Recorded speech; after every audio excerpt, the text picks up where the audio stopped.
Hello everyone, कैसे हैं आप सभी। आशा करता हूँ आप सभी अच्छे होंगे। दोस्तों, आज हम बात करेंगे स्टैटिक जीके का, जिसका हम फुल एनालिसिस करेंगे। और आज की क्लास में कितना महत्वपूर्ण हो सकते हैं आपके लिए, यानी कितना हेल्पफुल हो सकते हैं एग्जाम के दृष्टिकोण से। तो आप बिना स्किप किए वीडियो को पूरा देखें और बताएं कमेंट करके यह वीडियो आपको कितना अच्छा लगा है और आपके लिए कितना हेल्पफुल आने वाले एग्जाम के दृष्टिकोण से हो सकते हैं। तो यह वीडियो को ज़रूर देखें और लास्ट में कमेंट कर कर ज़रूर बताएं। तो चलिए आज की क्लास को स्टार्ट करते हैं। चलिए तो दोस्तों, आज स्टार्ट करते हैं हम सर्वप्रथम, यानी कि पहले क्वेश्चन तिरंगे का सफ़र से, यानी कि तिरंगा का सफ़र जो है पहले किस तरह और अब किस तरह है, यानी कि किस तरह इस सफ़र चला है तिरंगे का, उसके बारे में फुल जानकारी लेंगे, यानी कि पूरा विस्तार से जानेंगे। तो बात करते हैं कि तिरंगा का सफ़र जो रहा है। सबसे पहले बात करेंगे तिरंगा को किस प्रकार और कब बनाया गया था। अब वही बात करते हैं तिरंगा के बारे में। 1906 में जो तिरंगा को बनाया गया था, कुछ इस प्रकार बनाया गया था। देख सकते हैं आप, ऊपर पे जो है ये ग्रीन पट्टी है और नीचे में रेड है, और कुछ इस प्रकार जो है चित्र इस पर अंकित किया गया है, यानी चांद का है। और इसका जो देख सकते हैं ये कुछ फूल का निशान दिया गया है, तो आप देख सकते हैं। तो जो 1906 में पहली बार जो तिरंगा बनाया गया था कुछ इस प्रकार है। और दूसरी बार जो बनाया गया था 1907 में बात करते हैं, जस्ट एक साल के बाद। तो ऊपर पे जो है आप देख सकते हैं कलर जो है अलग हो गया है तिरंगे का। तो वही बात देख सकते हैं आप, ये कुछ इस प्रकार है तिरंगे का कलर। जो यहाँ पहले 1906 में जो तिरंगे का कलर यहाँ ये ये था, और 1907 में जो बदल कर यह इतना कलर कर दिया, यानी कि ये बदल कर तिरंगा कुछ इस प्रकार कर दिया गया है। तो वही बात करते हैं अब 1917 में। 1917 में जो तिरंगा का कलर आप देख सकते हैं, जैसे कि अमेरिका में जो है झंडे, अमेरिका के भी जो झंडा होता है राष्ट्रीय ध्वज, उसमें जो है इस कुछ इस प्रकार का निशान बनाया गया है। अभी भी आप इस प्रकार देख सकते हैं, उसमें स्टार स्टार दिया हुआ रहता है। तो इस प्रकार देखिए स्टार स्टार कुछ चांद तारा भी दिया गया है। तो इस प्रकार ये तिरंगे का सफ़र 1917 तक में इस प्रकार हो गया है बदल कर। अब वही बात करते हैं 1921 में जो तिरंगा का सफ़र रहा है। तो देख सकते हैं आप, ऊपर पे वाइट और बीच में ग्रीन और नीचे में जो है केसरिया कलर हो गया है, यानी कि रेड कलर, और बीच में चरखा का चित्र दर्शाया गया था। ये जो था 1921 का तिरंगा था।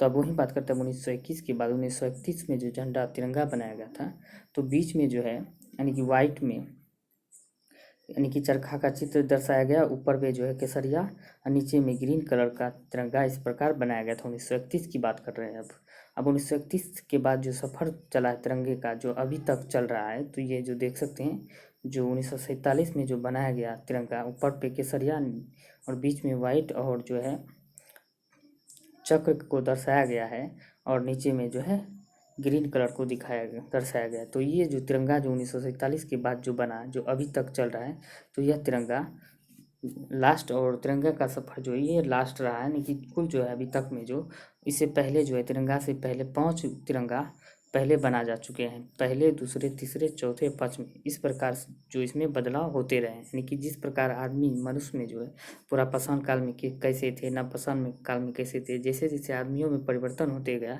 उसी तरह तिरंगे में भी परिवर्तन होते गया। तो अब जो है लास्ट यानी कि फाइनल जो तिरंगा हम लोगों का भी है, तो ये तिरंगा है। तो आप देख सकते हैं इस प्रकार सफ़र चले हैं। तो आइए बात करते हैं इसके बारे में और थोड़ा विस्तार से। अब वही बात करते हैं 1931 में। 1931 यानी कि 1921 में 31 मई को कांग्रेस ने पहली बार ऐसे झंडे को मान्यता दी जिसमें हरा, सफ़ेद और लाल रंग थे, यानी कि हरा, सफ़ेद और लाल रंग थे। अब वही बात करते हैं 1931 में तिरंगे में लाल रंग की जगह केसरिया रंग जुड़ा हुआ, यानी कि लाल रंग की जगह जो है केसरिया रंग भर दिया गया है 1931 में, आप देख सकते हैं यहाँ। तो वही बात करते हैं उस वक्त तिरंगे में अशोक चक्र की जगह चरखा रख दिया गया था, यानी अशोक चक्र की जगह जो है चरखा रख दिया गया था। अब वही बात करते हैं 22 जुलाई 1947 को जो मौजूदा तिरंगे को पहली बार लहराया गया, तो इस प्रकार ने कि चरखे की जगह जो है यह चक्र को रखा गया है। तो इस प्रकार का बदलाव तिरंगे में होते गए, और वर्तमान में जो अभी तिरंगा है ये तिरंगा अभी भी चल रहे हैं। तो चलिए अब बात करते हैं अगले क्वेश्चन की। अब बात करते हैं वास्को डी गामा के बारे में। तो आप वास्को डी गामा के बारे में सुने ही होंगे, तो उसके बारे में हम बात करेंगे। बेचारे को जाना कहीं और था, पहुंच गया कहीं और। यानी कि चला था भारत की खोज करने के लिए। तो 20 मई 1498 को भारत की खोज पर निकले वास्को डी गामा कालीकट पहुँचे। यानी कि वास्को डी गामा जो है 20 मई 1498 को जो निकले थे भारत की खोज करने के लिए, तो यह कालीकट पहुँच गए। और इनसे पहले की बात करते हैं वास्को डी गामा के बारे में। तो ये देख सकते हैं वास्को डी गामा है, नाव पे सवार होकर भारत की खोज करने के लिए निकले थे।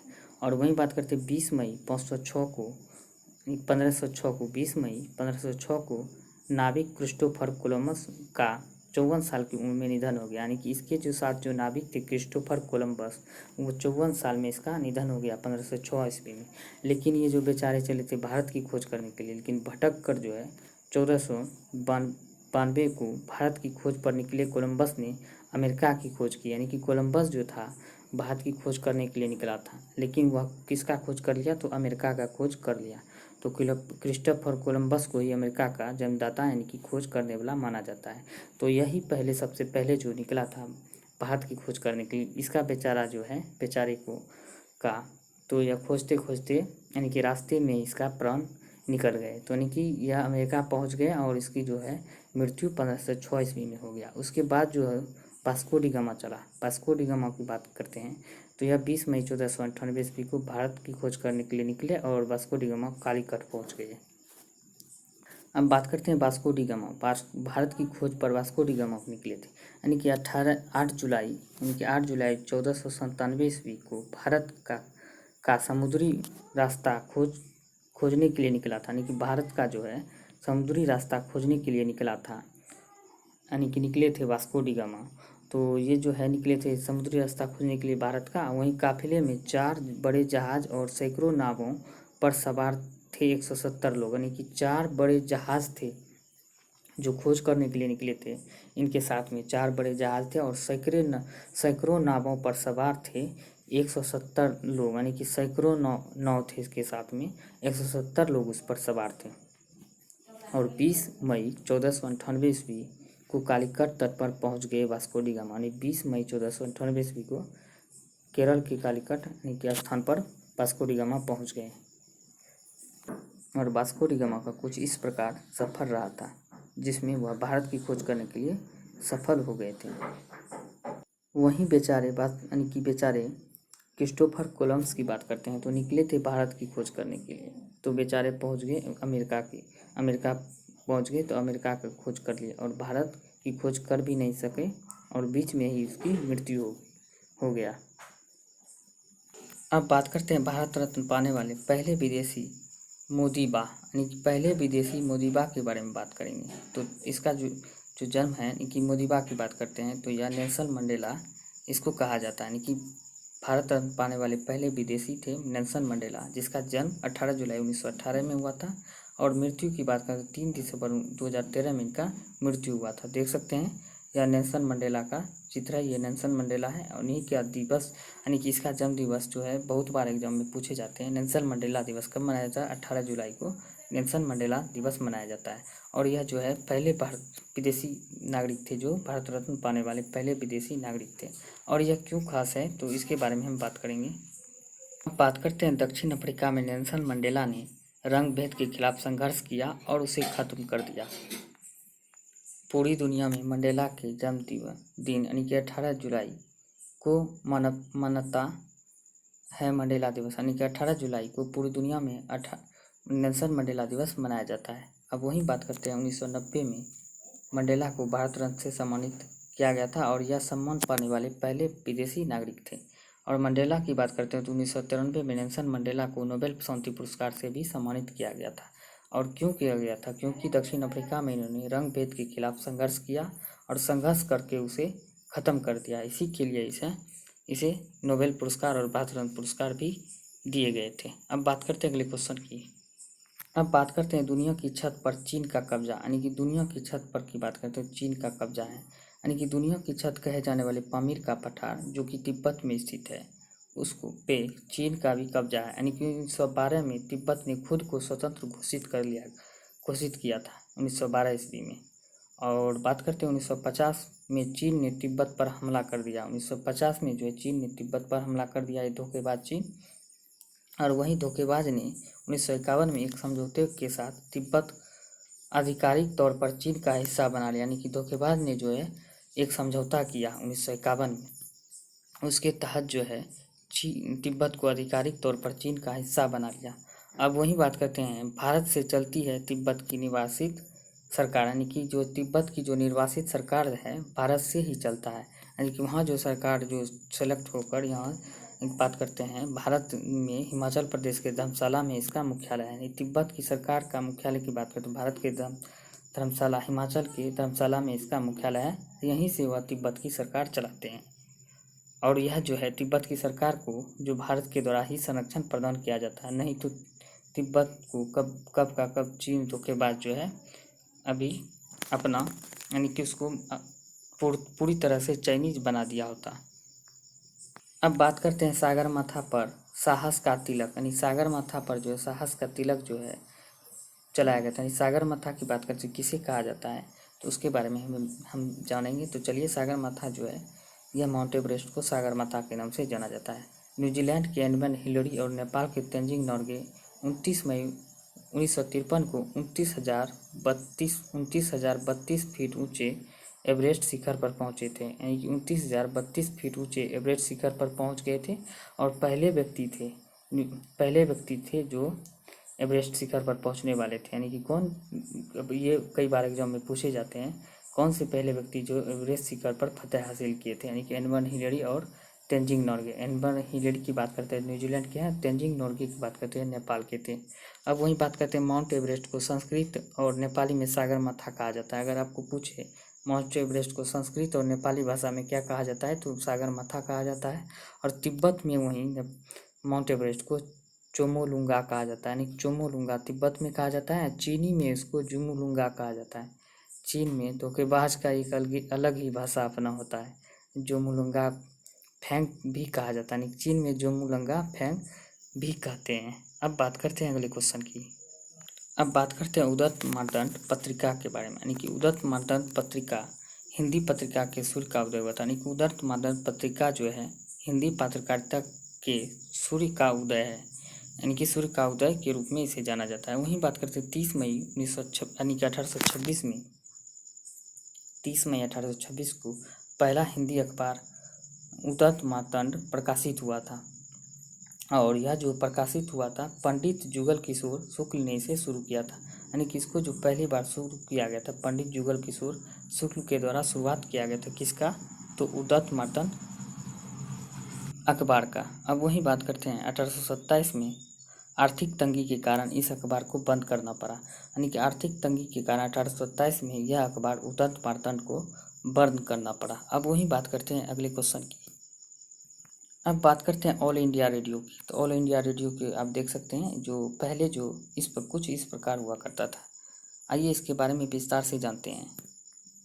अब बात करते हैं ऑल इंडिया रेडियो, यानी कि 8 जून 1936 को भारतीय रेडियो सेवा को ऑल इंडिया रेडियो नाम मिला था, यानी कि भारतीय रेडियो सेवा को 1936 में भारतीय रेडियो सेवा को 1936 में ऑल इंडिया रेडियो नाम दिया गया था। अब वही बात करते हैं देश में रेडियो का सफ़र की बात करें तो 23 जुलाई 1927 में बॉम्बे स्टेशन से शुरू हुआ था, यानी कि देश में रेडियो का सफ़र 23 जुलाई 1927 को बॉम्बे स्टेशन से शुरू हुआ था। और शुरुआत में इसका नाम जो है इंडियन स्टेट ब्रॉडकास्टिंग सर्विस था, यानी कि वही बात करते हैं शुरुआत में ऑल इंडिया रेडियो का नाम इंडियन स्टेट ब्रॉडकास्टिंग इसका नाम शुरुआत में रखा गया था। अब वही बात करते हैं अभी जो है 99% यानी कि 99% आबादी तक आकाशवाणी की पहुंच हो गई है। अब वही बात करते हैं आज़ादी के वक्त भारत में 9 रेडियो स्टेशन थे, यानी कि आपको पूछ सकते हैं कि आज़ादी के वक्त भारत में कुल कितने रेडियो स्टेशन थे, ये कई बार एग्जाम में पूछे गए हैं, तो याद रखिएगा, बहुत ही महत्वपूर्ण हो जाते हैं एग्जाम के दृष्टिकोण से। तो आज़ादी के समय की बात करते हैं कुल 9 रेडियो स्टेशन हुआ करते थे। और वहीं बात करते हैं आज़ादी के बाद 3 पाकिस्तान में चले गए, यानी कि आज़ादी के वक्त 9 थे और जब आज़ाद हुआ था भारत और पाकिस्तान का बंटवारा हुआ तो 3 उसमें पाकिस्तान में चल गए और कितना 6 बचे, यानी कि 6 भारत में बच गए थे। अब वही बात करते हैं इस वक्त भारत में 99.818% आबादी तक आकाशवाणी की पहुंच है, यानी कि अभी वर्तमान में। अब वही बात करते हैं इस वक्त आकाशवाणी से रोजाना 647 समाचार बुलेटिन का प्रसारण होता है। कितना होता है आप देख सकते हैं, 647 समाचार बुलेटिन का प्रसारण अभी वर्तमान में आकाशवाणी के द्वारा रोजाना हुआ करता है। अब बात करते हैं बिरसा मुंडा, जो कि बहुत ही मज़ेदार इंसान थे। इनको तो अंग्रेजों ने धोखे से यानी कि छल से मार दिया था। यानी कि कहावत में कहा गया है कि अपने ही होते हैं जो बसे हुए घर को उजाड़ते हैं। तो इनके साथ कुछ ऐसा ही हुआ था, जो अपने ही मिलकर इन्हें मार दिया था। अगर ये जिंदा रहते तो अंग्रेज को पानी पिला देते, सातों घाट का पानी पिला चुके थे। तो अंग्रेज को इसको मारना बहुत ज़रूरी हो गया था। अगर नहीं मार पाते तो यह अंग्रेज को ही मार डालते। तो इसके बारे में आइए जानते हैं बिरसा मुंडा के बारे में। तो यह बहुत ही महत्वपूर्ण हो जाते हैं, इसको भी एग्जाम में कई बार यह इनके बारे में पूछे गए हैं। तो इनका जन्म की बात करते हैं तो 15 नवंबर 1875 में बिरसा मुंडा का जन्म हुआ था। यानी कि 15 नवंबर 1875 में बिरसा मुंडा का जन्म हुआ था। 9 जून 1900 ईस्वी में इसे यानी कि अंग्रेजों ने छल के द्वारा इसे मार दिया था। तो 9 जून 1900 में इसका मृत्यु हुआ था। आइए बात करते हैं बिरसा मुंडा के बारे में थोड़ा विस्तार से। तो वही बात करते हैं बिरसा मुंडा के बारे में। तो बिरसा मुंडा ने आदिवासियों को इकट्ठा कर तोप बंदूक का मुकाबला तीर कमान से किया था। यानी कि आदिवासियों को इन्होंने इकट्ठा किया और अंग्रेजों को तोप बंदूक था, इन सबों के पास तो नहीं था। इन्होंने आदिवासियों को एकत्र कर एक शक्ति बनाया और तीर तीर धनुष से ही अंग्रेजों को पानी पिला दिया था। अब वही बात करते 20 साल की उम्र में इन्होंने अंग्रेजों की जमींदारी और राजस्व व्यवस्था के खिलाफ लड़ाई लड़ी। 20 साल की उम्र में ही इन्होंने राजस्व और जमींदारी के खिलाफ इन्होंने अंग्रेजों का खिलाफ किया। अब बात करते हैं 500 रुपये के लालच में उनके किसी परिचित ने बिरसा मुंडा के छिपे होने की सूचना पुलिस को दे दी। यानी कि 500 रुपये के लालच में इनके पड़ोसी जो है, इनके जो पड़ोसी यानी कि पड़ोसी ही कह सकते हैं, जो इनके बारे में जानते थे, उन्होंने 500 रुपये की लोभ में लालच में आकर वो गद्दार बन गए। गद्दारों ने इनके बारे में अंग्रेज़ों को जानकारी दे दी और अंग्रेज़ों ने इसे सोए हुए धर दबोच लिया। यानी कि सोए हुए जब ये थे उसी समय अंग्रेज़ों ने आकर इसे पकड़ लिया और पकड़ने के बाद इनको जो है अंग्रेज़ों ने बिरसा मुंडा को रांची जेल में बंद किया। यहीं धीमा जहर दिए जाने की इनकी मृत्यु, यानी कि धीमा जहर दिए जाने के कारण इनकी मृत्यु हो गई। अब बात करते हैं अगले क्वेश्चन की। अब बात करते हैं क्रिकेट के मक्का में भारत की पहली टेस्ट जीत। यानी कि क्रिकेट की मक्का कहा जाने वाले स्थल में भारत की पहली टेस्ट क्रिकेट में जीत हासिल की हुआ था। यानी कि पहली टेस्ट क्रिकेट में भारत को पहली बार जीत हासिल हुआ था। अब वही बात करते हैं 10 जून 1986 को भारत ने इंग्लैंड को 5 विकेट से हराकर लॉर्ड्स में पहली बार टेस्ट मैच में जीत हासिल किया था। यानी कि क्रिकेट का मक्का जो कहा जाने वाला लॉर्ड्स को जो है क्रिकेट का मक्का कहा जाता है। ये क्वेश्चन कई बार पूछे गए हैं, तो याद रखिएगा। तो यहाँ पर जो है पहली बार टेस्ट में मैच जीता था और कपिल देव ने छक्के के साथ भारत को दिलाई जीत। यानी कि छक्के के साथ कपिल देव ने जीत दिलाया था। इन्होंने 23 रन बनाए थे। और वहीं बात करते हैं लॉर्ड्स में भारत ने अब तक केवल 2 टेस्ट मैच जीते हैं और दूसरा और आखिरी टेस्ट मैच 2014 में जीता था। यानी दूसरा और आखिरी टेस्ट मैच जो है 2014 में जीता था। अब वही बात करते हैं शाहजहाँ की बेगम मुमताज़ का निधन। यानी कि शाहजहाँ बेगम मुमताज़ के बारे में ये देख सकते हैं। शाहजहाँ की बेगम मुमताज़ का चित्र है, यानी कि पिक्चर है।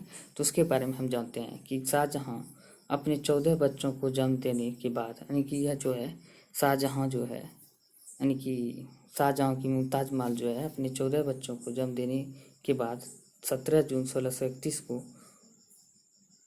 इनका निधन हो गया। यानी कि मुमताज़ का जो निधन 17 जून 1631 को इनका निधन हो गया। यानी कि 14 बच्चों को जन्म देने के बाद इनका निधन हो गया। अब वही बात करते हैं मुमताज़ को निधन के 7 महीने बाद जनवरी 1632 ईस्वी में शुरू हुआ ताजमहल का निर्माण। यानी कि मुमताज़ की जो निधन के 7 महीने बाद, जस्ट 7 महीने के बाद 1632 में शुरू हो गया ताजमहल का निर्माण। यानी कि ये कई बार एग्जाम में पूछे जाते हैं। शाहजहाँ ने ताजमहल का निर्माण किसके लिए करवाया था? अपनी मुमताज़ महल, यानी कि अपनी मुमताज़ यानी कि बेगम के याद में यह ताजमहल बनवाया था। ये है प्यार की निशानी कहते हैं इसी को। आजकल तो प्यार जो भी होते हैं दिखावा होते हैं, और प्यार का जो एक निशानी कह सकते हैं तो ताजमहल है। ये कोई ऐसा करते हैं, आज के ज़माने में कहाँ ऐसे करने वाले मिलते हैं। तो बात करते हैं वहीं दिन रात ताजमहल को बनाने का काम चलता रहा, 3 रात तक काम बनाने का चलता रहा। और वहीं बात करते हैं 22 साल बाद बनकर तैयार हुआ, यानी कि 22 सालों में बनकर तैयार हुआ ताजमहल। और 1982 में इसे यूनेस्को ने इसे विश्व धरोहर में शामिल कर दिया गया था। और ताजमहल के बारे में पूछ सकते हैं यह क्वेश्चन जो है, कब बनाना शुरू हुआ? तो 1632 ईस्वी में। और 22 साल के बाद बना, तो 1632 में जो शुरू हुआ, 1652 ईस्वी में इसका निर्माण कार्य पूरा हो गया, यानी कि 52 में निर्माण कार्य पूरा हो गया। और बात करते हैं तो 1982 में इसको विश्व धरोहर सूची में शामिल कर दिया गया। बात करते हैं, अगर आपको पूछे ताजमहल को विश्व धरोहर की सूची में कब शामिल कर दिया गया, तो 1982 में इसे शामिल कर दिया गया। अब बात करते हैं झांसी की रानी लक्ष्मीबाई के बारे में। झांसी की रानी लक्ष्मीबाई के बारे में तो देख सकते हैं, झांसी की रानी लक्ष्मीबाई थी, ये एक, यानी कि कह सकते हैं झांसी की रानी एक, झांसी की रानी मर्दानी, यानी कि यह जो है मर्दानों से कम नहीं थे। तो वहीं बात करते हैं झांसी की रानी के बारे में। इसका जन्म 19 नवंबर 1828 ईस्वी में हुआ था, यानी कि 19 नवंबर 1828 ईस्वी में वाराणसी के मराठा ब्राह्मण परिवार में रानी लक्ष्मीबाई का जन्म हुआ था, यानी कि वाराणसी के मराठी ब्राह्मण परिवार में इनका जन्म हुआ था। और वहीं बात करते हैं 1842 में 14 साल की लक्ष्मीबाई का विवाह झांसी के महाराजा राजा गंगाधर राव नेवालकर से हुआ था, यानी कि राजा गंगाधर राव से इनका जो विवाह 14 साल की उम्र में 1842 ईस्वी में हो गया था। अब वही बात करते हैं 18 जून 1858 को ग्वालियर के पास कोटा की सराय में, यानी कि 1858 में कोटा के सराय में अंग्रेजों के खिलाफ लड़ते हुए लक्ष्मीबाई शहीद हो गए थे। और वहीं बात करें लक्ष्मीबाई के बारे में तो देख सकते हैं ये लक्ष्मीबाई है, और लक्ष्मीबाई का जन्म 19 नवंबर 1828 में। और वहीं बात करते हैं यह निधन 18 जून 1858 में इनका मृत्यु हो गया। तो यह कह सकते हैं तो इसकी ये जो है कुल 30 साल अपना जीवन, यानी कि 30 वर्ष यह अपना जीवन जिए थे।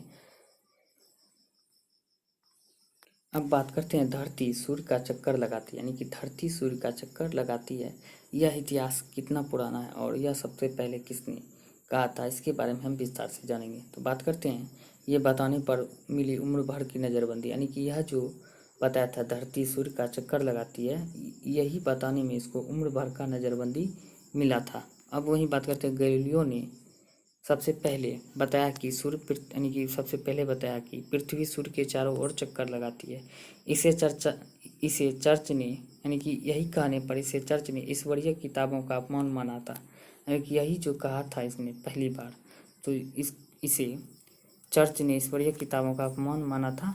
और वहीं बात करते 22 जून 1633 ईस्वी में, 22 जून 1633 ईस्वी में गैलीलियो ने विधर्म का दोषी ठहरा कर नज़रबंद कर दिया, यानी कि गैलीलियो को विधर्म का दोषी ठहरा कर नज़रबंद कर दिया गया। और 8 जनवरी 1642 ईस्वी को नज़रबंदी में ही उनकी मौत हो गई।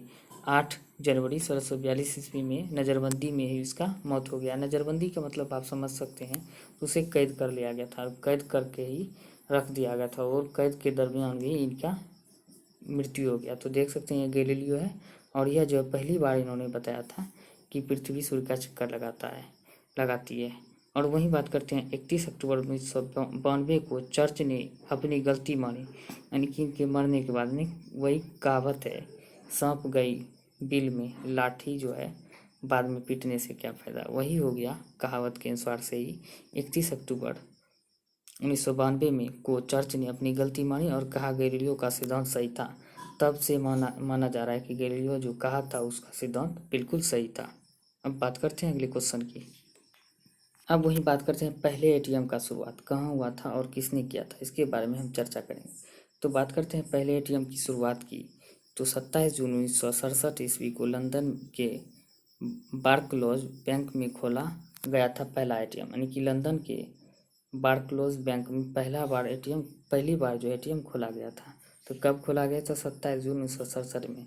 और आप यह कमेंट करके बताएं कि भारत में पहली बार एटीएम कब लगाया गया था, कब और कहाँ लगाया गया था, इस कमेंट बॉक्स में कमेंट कर जरूर बताएं। अब बात करते हैं एटीएम, देख सकते हैं यह एटीएम है।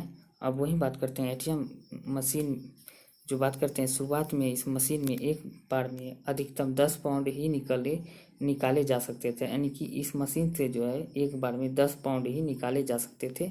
और वही बात करते हैं इसका आइडिया जॉन शेफर्ड ने, यानी कि इसका आइडिया जो है पहली बार जॉन शेफर्ड बैरन को चॉकलेट बॉन्डिंग मशीन देखकर आया था, यानी कि यह जो है इसका आइडिया जो पहली बार जॉन शेफर्ड बैरन को चॉकलेट वेडिंग मशीन देखकर आया था, यानी कि एटीएम का पितामह कह सकते हैं जॉन शेफर्ड बैरन को एटीएम का पिता कहे जाने। इन्हीं की देन है भाई साहब की जो एटीएम अभी चल रहे हैं, और इसी की देन है जो पैसे निकालने में बहुत ही आसानी होते हैं आजकल के समय में। कितना मज़ा आता है एटीएम से पैसे निकालने में।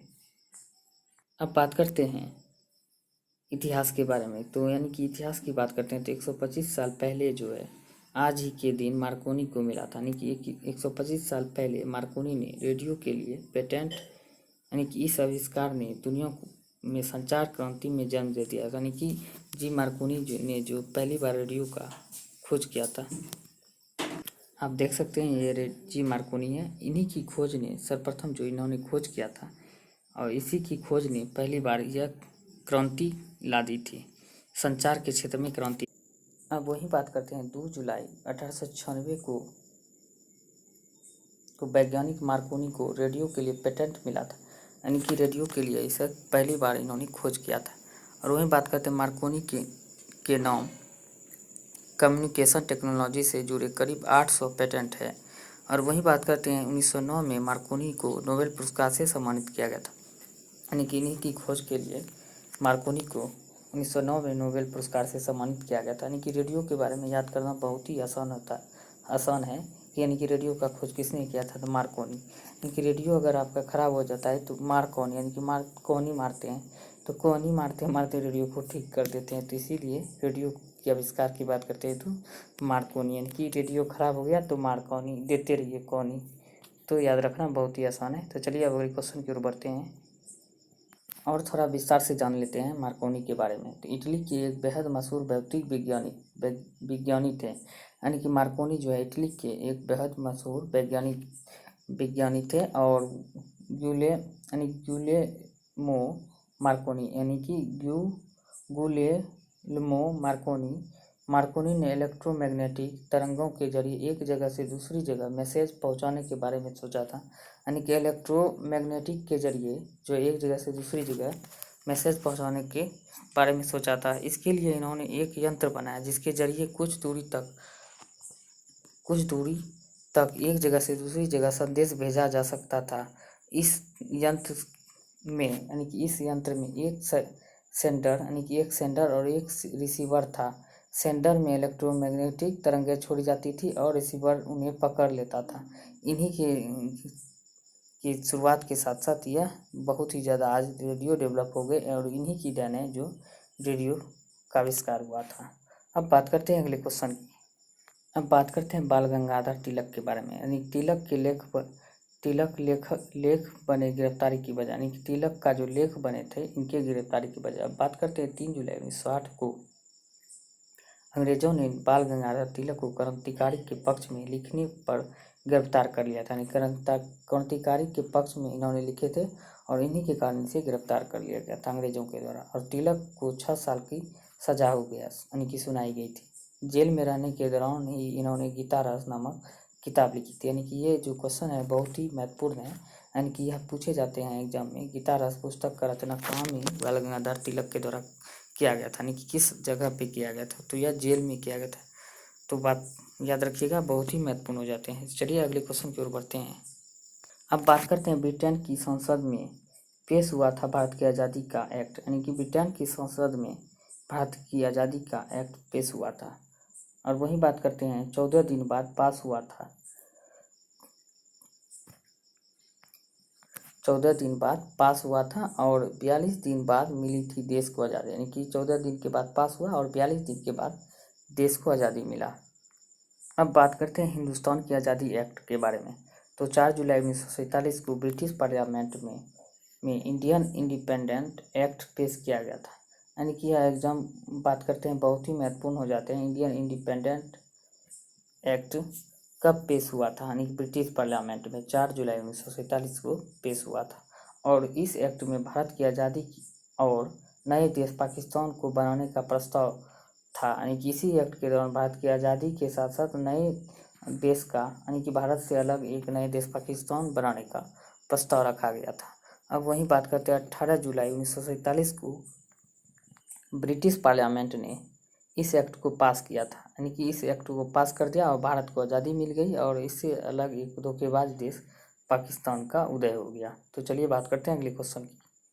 अब वही बात करते हैं लैब में बनी दुनिया की पहली भेड़ डॉली का जन्म हुआ था। यानी कि यह एग्जाम में पूछे जाते हैं, कई बार पूछे गए हैं कि पहली बार यानी कि भेड़ की कौन सी नस्ल लैब में बनाया गया था। डॉली नामक भेड़ की नस्ल जो है लैब में बनाया गया था, जिसका नाम अंग्रेजी सिंगर के नाम पर रखा गया था। और डॉली जो नाम रखा गया था अंग्रेजी यानी कि अमेरिकी सिंगर था, यानी कि अमेरिकी सिंगर का नाम था डॉली, उन्हीं के नाम पर रखा गया था। तो पहली भेड़ का क्लोन जो खोजा गया था, ये याद रखिएगा, कई बार एग्जाम में पूछे जाते हैं। पहली जो भेड़ का क्लोन था उसका क्या नाम था, तो डॉली नाम रखा गया था। आप देख सकते हैं ये पहली भेड़ की क्लोन जो खोजा गया था, इनका डॉली नाम रखा गया था। ये है डॉली जो भेड़ की पहली क्लोन है, क्लोन से जन्मी डॉली, यानी कि क्लोन से इसका जन्म किया हुआ था। अब बात करते हैं 5 जुलाई 1996 में को स्कॉटलैंड के वैज्ञानिक ने क्लोन से पैदा की थी भेड़ डॉली भेड़ को, यानी कि क्लोन से ही पैदा कर दिया था भेड़ की डॉली भेड़ को। अब वही बात करते हैं 7 महीने बाद 22 फरवरी 1997 को दुनिया को डॉली के बारे में बताया गया, यानी कि दुनिया को जो है पहली बार डॉली के बारे में बताया गया। अब 14 फरवरी 2003 को डॉली की मौत हो गई, यानी कि 14 फरवरी 2003 को डॉली की मौत हो गई। उसका शव आज भी म्यूजियम में रखा हुआ है, यानी कि आज भी इसका शव म्यूजियम में रखा हुआ है। अब वहीं बात करते हैं 29 साल पहले ब्रिटेन ने पहली बार किसी भारतीय को संसद चुना, यानी कि 29 साल पहले जो है किसी भारतीय को जो है ब्रिटेन ने संसद चुना था। दादा भाई नौरोजी ने ब्रिटिश संसद में भारत की आज़ादी की आवाज़ उठाई, यानी कि ब्रिटिश संसद में ही दादा भाई नौरोजी ने भारत की आज़ादी का आवाज़ उठाया था, आज़ादी के बारे में। यानी कि ब्रिटिश संसद में पहले पहुंचने वाले पहले भारतीय थे दादा भाई नौरोजी। यह जो है ब्रिटिश संसद में पहुंच चुके थे पहले चुनाव लड़कर। ये देख सकते हैं, ये दादा भाई नौरोजी है, जो वयोवृद्ध पुरुष के नाम से दादा भाई नौरोजी को जाना जाता है। तो ये है ब्रिटिश संसद, जो पहले व्यक्ति थे इसमें पहुंचने वाले। तो बात करते हैं 6 जुलाई 1892 ईस्वी को दादा भाई नौरोजी ने ब्रिटिश हाउस ऑफ कॉमन्स का चुनाव जीता था। यानी कि अब बात करते हैं ब्रिटिश हाउस ऑफ कॉमन्स का चुनाव जीता था, वहीं सिर्फ 5 वोट से जीते थे, यानी 5 वोट से ही जीत हासिल कर चुके थे। दादा भाई नौरोजी ब्रिटिश पार्लियामेंट में पहुंचने वाले पहले भारतीय थे। तो याद रखिएगा, ब्रिटिश पार्लियामेंट में पहुंचने वाले पहले भारतीय कौन थे, दादा भाई नौरोजी। वयोवृद्ध व्यक्ति के नाम से किसे जाना जाता है, दादा भाई नौरोजी। ये कई बार एग्जाम में पूछे गए हैं, तो एग्जाम के दृष्टिकोण से ये बहुत महत्वपूर्ण हो जाते हैं। अब बात करते हैं अगले क्वेश्चन की। अब वही बात करते हैं 125 साल पहले हुई थी हिंदुस्तान में सिनेमा की शुरुआत। 125 साल पहले ही हो चुका था और लोगों ने 1 रुपये में टिकट खरीद कर देखी थी पहली बार फिल्म, यानी कि 1 रुपये में जो पहली बार टिकट खरीद कर फिल्म देखा था लोगों ने। आइए बात करते हैं इसके बारे में। ये आप देख सकते हैं, ये लोग हैं जिन्होंने 1 रुपये में टिकट खरीद कर सिनेमा देखा था। अब वही बात करते हैं 7 जुलाई 1896 को लुमियर ब्रदर्स ने बॉम्बे के वाटसन होटल में दिखाई थी 6 फिल्में।